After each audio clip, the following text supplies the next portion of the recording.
Good afternoon and welcome to the virtual college exploration for all North and South Carolina students, sponsored by the Carolinas Association of Collegiate Registrars and Admissions Officers and StriveScan. Thank you for joining us. A few housekeeping announcements before we get started. You can use the Q&A button on your screen to type your questions to our presenter at any time. Your camera and microphone are off, so the panelists cannot see or hear you. This is just one of many different sessions happening, so be sure to check out the full schedule at CACRAO.org. This presentation is being recorded and will be available within about a week at the same website, CACRAO.org. I'd now like to turn it over to our presenter.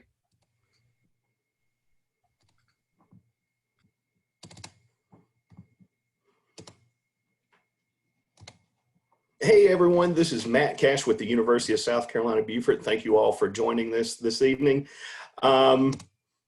Just to give you a brief overview of USCB, we trace our heritage back to the 1795 founding of Beaufort College, making us one of the oldest college traditions in South Carolina.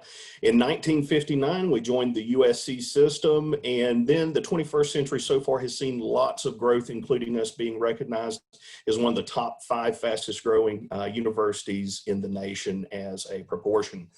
So in 2004 is when we opened our main campus in Bluffton. And then the past few years have seen tremendous growth with the revitalization of our Beaufort campus, as well as the 2019 opening of our Hilton Head Island Campus as well. And we'll go into a little bit more detail on what is offered at those individual campuses shortly.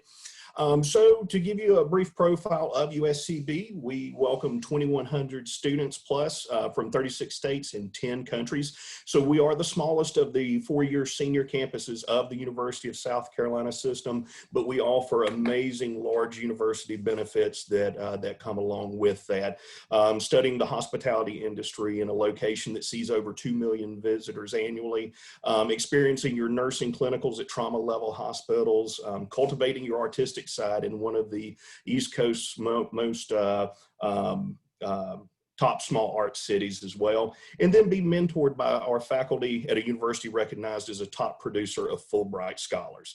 We have over 1,000 students that live on campus with us.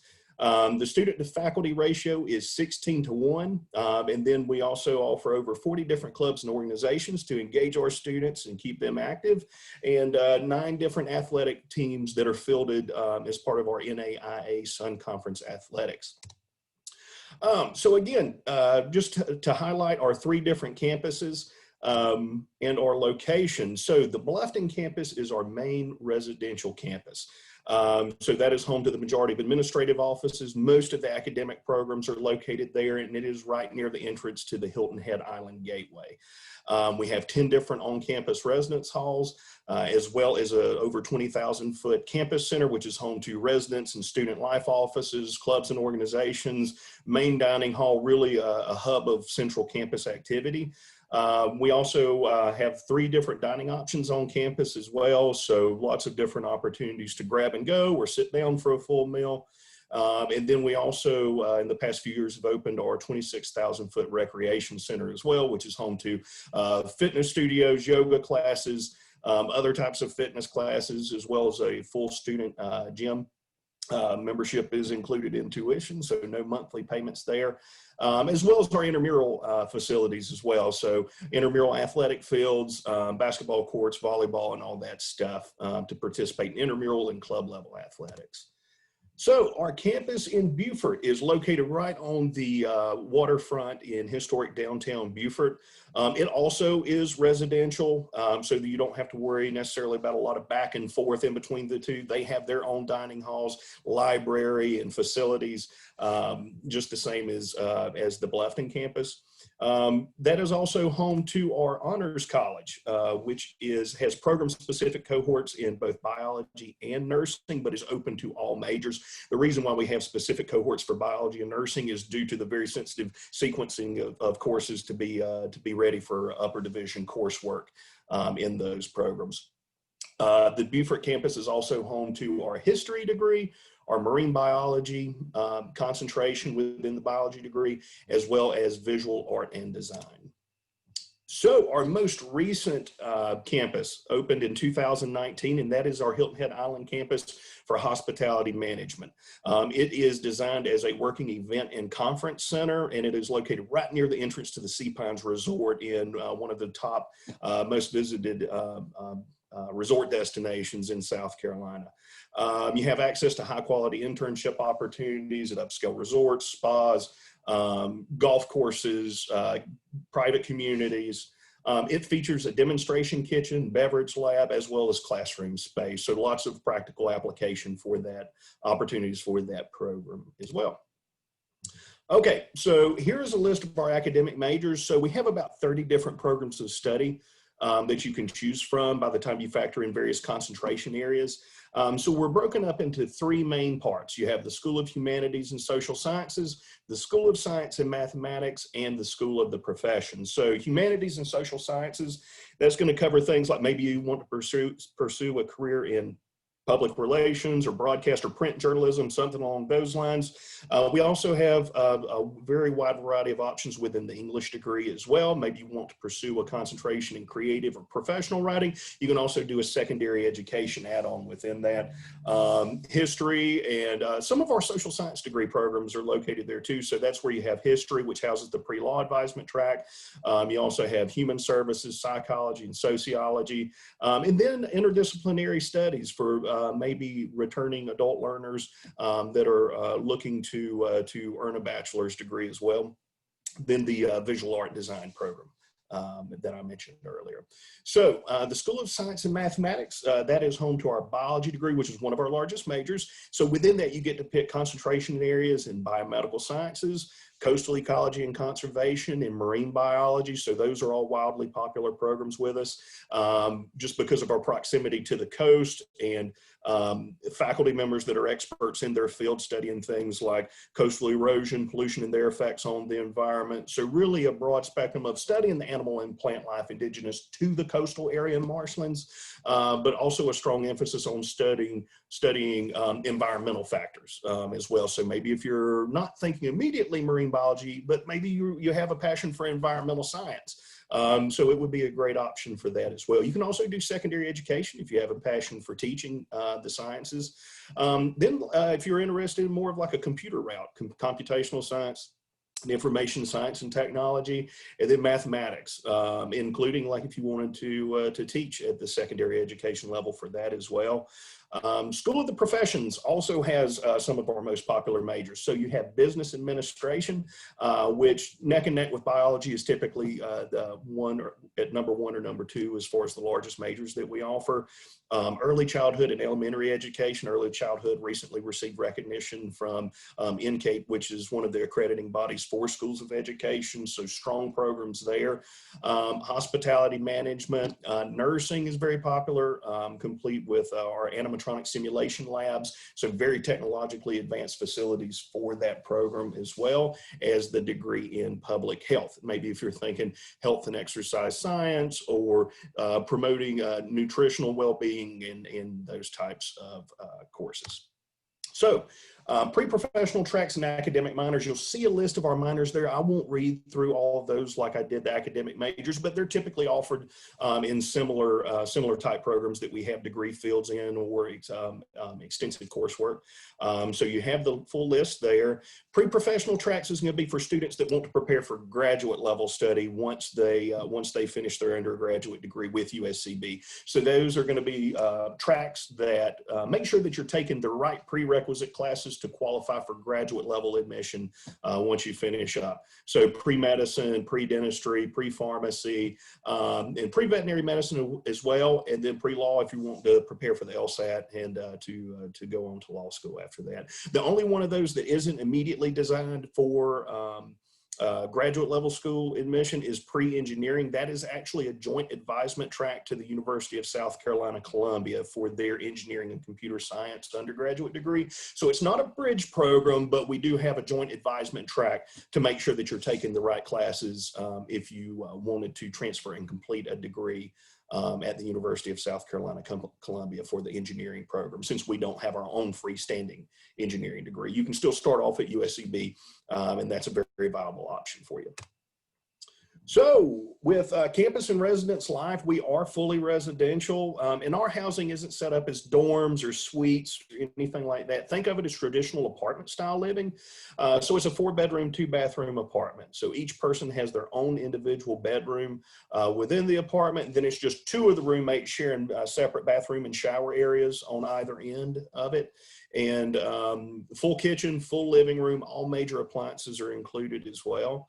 And then just to highlight some of the student programming and clubs and organizations, everything from Greek life and interest groups to performing groups and that type of thing. So lots of things to keep students, to keep you engaged and active while you're on campus. Student programming is going to fall under student life office. So those are going to be more of like the university-wide type events. So our students play an active role in bringing in, typically in a typical non-COVID year, what kind of concerts we would have on campus and that kind of thing. Campus recreation, again, that's going to be the team that puts together intramural and club level sports, as well as like all the like yoga classes and making sure that the fitness studio area has classes. And again, we compete in the NAIA Sun Conference for our 9 different athletic programs that we offer between men and women's competition. So with campus resources, a very strong office that we have on campus to ensure that our students are successful is the Student Success Center. So that houses our academic advising office. That's going to be the team that makes sure that you're taking, especially for your first year to 2 years before you get into upper division coursework, that's going to be the team that makes sure you're taking the right general education and introductory courses to work towards your ultimate goal of those upper level classes for your major. So they just make sure that you're taking the right classes to prepare for that. Career services, that team, they focus on everything from making sure that you have on campus or off campus employment while you're a student there. They compile a database for that if you're looking for employment.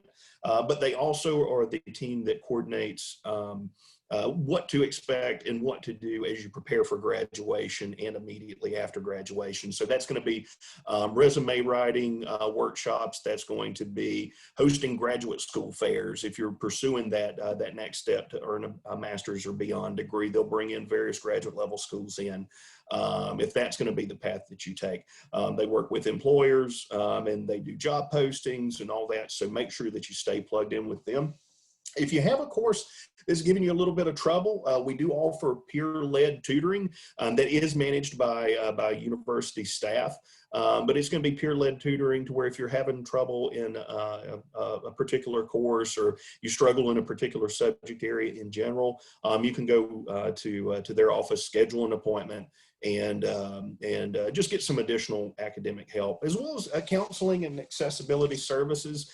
If you ever need someone to talk to, they are very receptive to be in that ear that you need. That also houses accessibility services. So if there are any documented learning differences or anything like that, they're going to be the ones that coordinate things like additional test taking time, note taking, and those types of accommodations should you need those.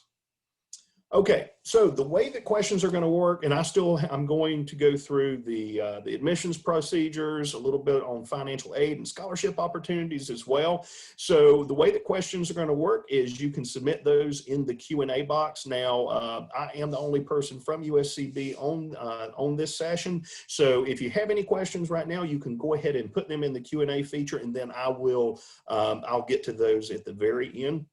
Now, if it's a question that you're not comfortable asking or having answered out loud, if it's specific to your own individual file, feel free to take advantage of that contact information that's there. That way, if you want to check up like on your application status, if you've already applied or something along those, you can. If you're already like very deep into the process, which the FAFSA for this year doesn't launch until October 1st, I'll get to that later, you can also check on your financial aid status, but I don't think we are there quite yet for a lot of those that might be watching us. So running through the admissions process.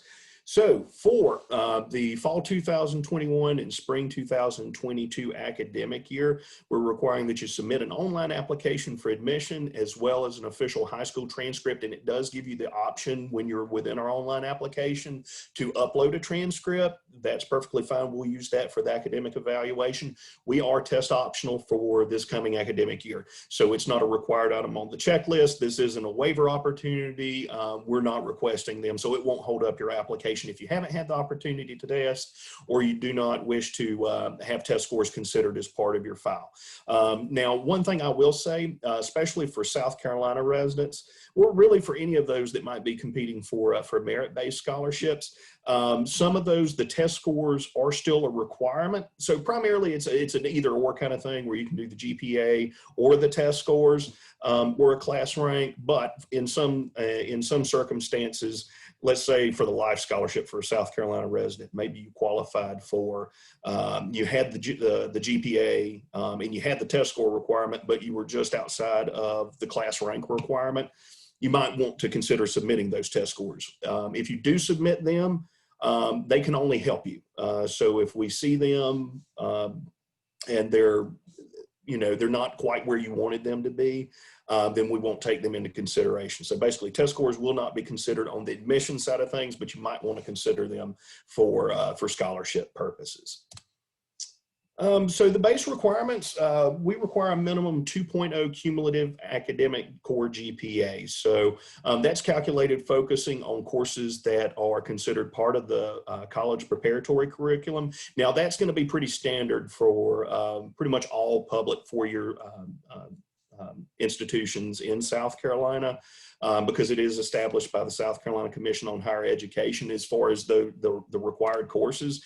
And you can see a quick list of them here. They're in detail on our website, and I'll share my contact information on the very last screen. I do coordinate our academic evaluations, so if you have any detailed questions about what constitutes these 20 units, is this course acceptable or anything like that, feel free to reach out to me directly, and I'll be glad to explain it in a little bit more detail for you. So again, let's see, if you're watching this as a transfer student, maybe if you started off at a technical or community college or another local university, you're required to submit an online application for admission, and then you need to submit the official transcripts from each previous college or university where you have attempted coursework. And as far as the requirements for those, we require a minimum of a 2.0 cumulative academic GPA, and that's going to be focusing on courses that are considered transferable to USCB. You must also be in good academic standing and financial standing from each of those previous institutions as well. So let's tell you a little bit about what makes USCB one of the most affordable public universities in South Carolina. So you'll see this is kind of our ballpark total cost of attendance in between tuition and fees, room and board, meal plans, additional academic fees. So it's about $21,400 for the year, and that is before any academic scholarships. We'll touch on those here in a little bit. Out-of-state tuition, you're looking at about $32,400 for the year. If you're watching this from out of state, then we also have some scholarship opportunities in the form of maybe we can get you to what the in-state resident might pay, and I will also touch on that in the coming screens. So as far as financial aid, there's a couple of different ways that help. So you do have pure financial aid in the form of grants, loans, work, study, employment. Then there's also scholarships. So that's going to be your state funded scholarship. If you're a South Carolina resident, that's Life and Palmetto Fellows and Hope. There's also institutional scholarships, out of state folks. That's going to be like the residential scholarship that I'll tell you about shortly. Then there's various named and endowed scholarships. The good thing is we don't expect you to know everything and all the ins and outs of these scholarship programs. So we have a really strong scholarship review process and a scholarship committee that evaluates all incoming students for the eligibility for a lot of those. So what is financial aid? Now that's money that can help you pay for educational costs such as tuition and fees, books and supplies, room and board, but then also those unanticipated costs that might not, those aren't going to show up in, it's going to be the transportation to and from class, or if you're from out of the area, if you get any kinds of overages, then maybe that helps take care of some of airfare or travel costs by car or something along those lines, as well as just general personal expenses, because you may want to add certain features to your apartment on campus, and just make it your home for 9 months out of the year. So the FAFSA is the free application for federal student aid, and that is going to launch on October 1st. So if you're applying to us for fall of 21, then you're more than welcome to go ahead and start that process. We recommend that you submit it as soon as you can, just because it really makes everything else fall into line a whole lot more smoothly as you advance in the college search, and then ultimately the selection process for what's going to be your home. So if you're wanting to qualify for loans, grants, and work study programs, then that is, you would definitely want to submit the FAFSA. Institutional scholarship. So if you are a South Carolina resident and you are eligible for either the Life Scholarship or the Palmetto Fellows Scholarship, we have an additional $2,000 per academic year award that we can offer you on top of that. So basically the requirements are you must be initially eligible for Palmetto Fellows or the Life Scholarship at the time of admission. And it is awarded only to first-time freshmen coming to us.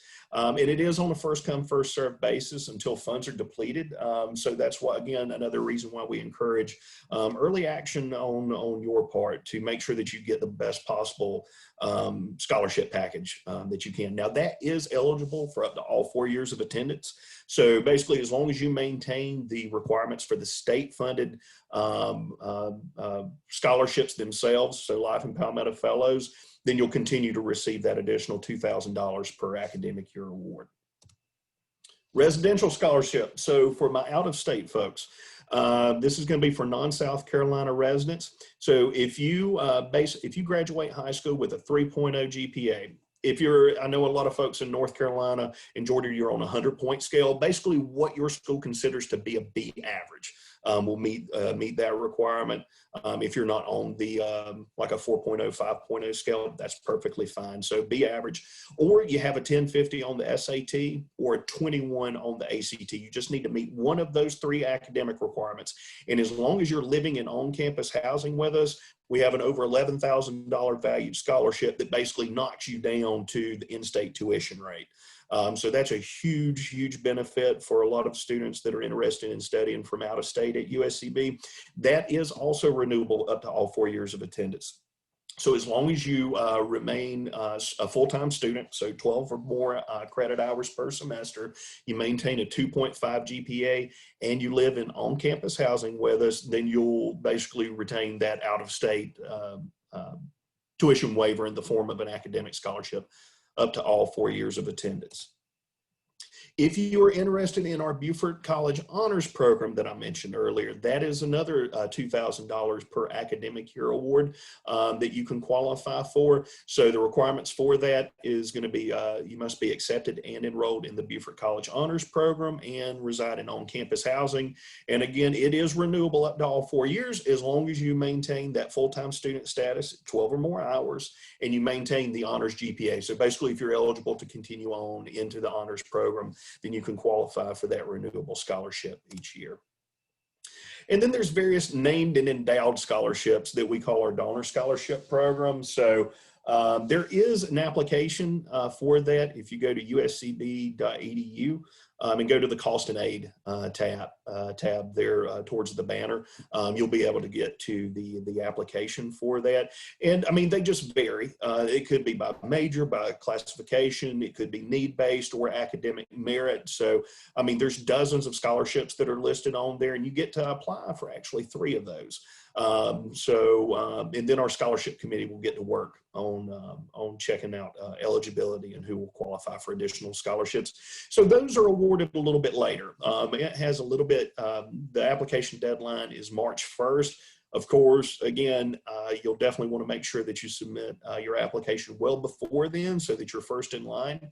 And then the scholarship committee will meet for the donor scholarships in particular in late spring. So you might be notified of other scholarship programs before that. So the Life Plus, Palmetto Fellows Plus, the residential scholarship for out-of-state students, but it's the donor scholarships that's going to be a little bit more of a later offer. And then always check with your school counselors, check with folks in your community, and check with your parents. Have them meet with their human resources contact at their employer because there's various community scholarships that are available. So it's, you never know. I mean, it could be a small amount, but those small amounts start to add up if you put in the effort for those. So it could be in employment, your parents' employers might offer an additional book stipend or something along those lines. So it doesn't hurt to ask. So just have them do that. Maybe a faith-based organization. Your high school might have some alumni scholarships that some alums might help select in the process. So those would be non-USCB scholarships, but that would still be eligible, you know, to send it to us so that we can apply it towards tuition and fees.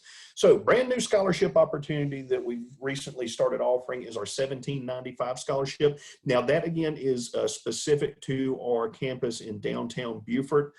You can qualify for an additional $1,000 per semester to be applied towards the housing charges for that. And they have a separate website that you can link to off of 1795. So that's another one of those where it's not specifically a USCB scholarship, but it is specific to USCB students. So it's a group of community benefactors that have come together that have business interests or live in the immediate downtown Beaufort area. So that is 1795scholarship.com is the website for that. So what are your next steps? So I'm going to go ahead and offer you all a fee waiver code. So be sure to take this down. It is USCB21. So that is what you'll submit at the end of your application. So select that you did receive a fee waiver and enter that code. Again, it is USCB21. So our application is live. We launched it on August 1st this year. So it's available to submit. And yep, the sooner the better with that. If you haven't visited campus, watch our virtual campus tour. So that's a really good resource to kind of get the best feel possible for campus. We are now offering in-person campus tours, and you can view the full schedule at uscb.edu. Also off of that main homepage is where you can find the initial links to that virtual campus tour as well. I mentioned October 1st is when the FAFSA goes live. So that's something else that you can go ahead and get an early start on once we hit October 1. And then once you complete those steps, submitting the application and your high school transcript, whether it's uploaded or whether you send it to us separately and electronically through parchment, or if your school counselor mails it to us, that's fine too. So you've done that, you've checked out campus either in person or virtually, and then we'll also have some open house type events that will be socially distanced and limited capacity on those for the safety of all those attending and working. So we'll have all those posted on our website. So once you get all those steps completed, you'll be able to and prepared to hit the ground running if you decide that you want to be a sand shark. Because later in the fall, early in the spring, that's typically when we launch those next steps. So submitting your enrollment deposit, applying for housing, and ultimately registering for orientation, which is when you will physically register for your first semester classes at USCB and familiarize yourself more in depth with the university. All right, folks. So that's the end of my formal presentation. So if you have general questions, submit those in the Q&A here. If you want to check your application status, then you can use those contact numbers there, like the main lines. And again, financial aid, you're probably not there just yet, but on October 1st is when you'll be able to submit that FAFSA. And there's my contact information. So be sure to take that down. And let's see, I don't have any questions just yet. So yeah, feel free to drop those in if you have anything, and I'll stay on and wait a little bit longer to see if anyone has any questions.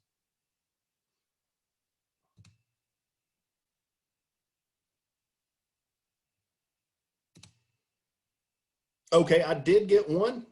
So this person wants to know, can you repeat the fee waiver code? Yes, it's USCB 21, USCB 21, and that will waive the application fee for you. I know that not everyone is watching this live, so this isn't just only this particular live session. If you're watching this on demand on the CACRAO website later, that's cacrao.org, CACRAO.org. That's the organization hosting these events along with StriveScan. You'll be able to find our video there, and just know that it's, well, if you're watching this on demand now, then it's perfectly fine for you to continue to use that academic fee waiver code. All right. Well, I think that is it for me. So I appreciate you all joining me again. My name's Matt Cash. I'm the Assistant Director of Admission at USCB. cashmj@uscb.edu, or you can call and text me at 843-540-6940.